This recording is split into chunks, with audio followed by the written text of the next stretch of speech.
You're listening to Spectrum on Voice FM. So maybe we're going to go back to where we think it all began when it comes to queer rights protest.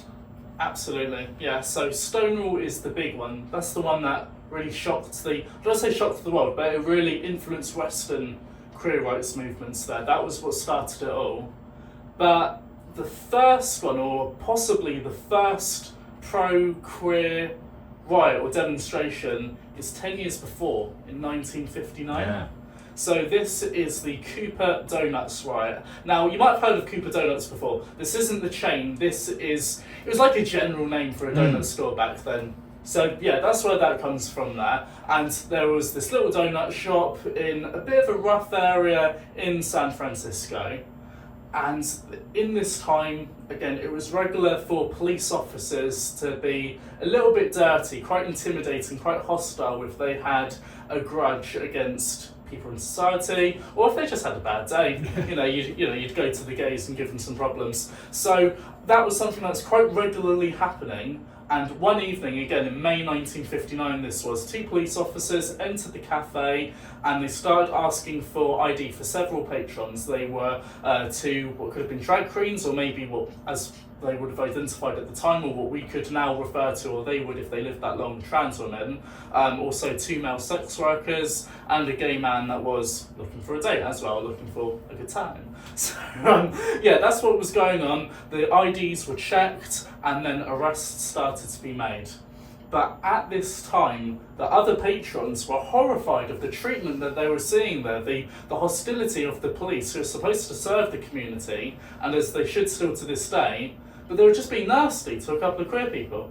And that's when coffee started to be chucked at the police, cups, donuts, and ultimately the arrests failed. The 2 police officers there to get out of there because it was just becoming more and more hostile against them. And after that happened, the people that were rioting, they took to the streets. There were a large crowd going, cheering, for this, this freedom there. The fact that they were able to save 5 people from, being fingerprinted off of the books and treated like, they're treated horribly in a police jail cell or something like that there. It's a very special moment because it's almost, as we've said with Stonewall, it is that moment of resistance. Yeah. It's that moment when, we've had enough of this. We're not having this is too much. We're not taking this anymore. Yeah. And then it's reflected again in Denny's later, and then Cooper's that came later. And no, it was Compton's. That's it.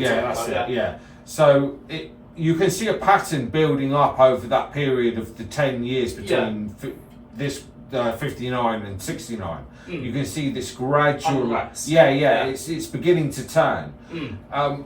We need to stress again, it was a case of the queer community were harassed to a large degree because it was easy to harass us.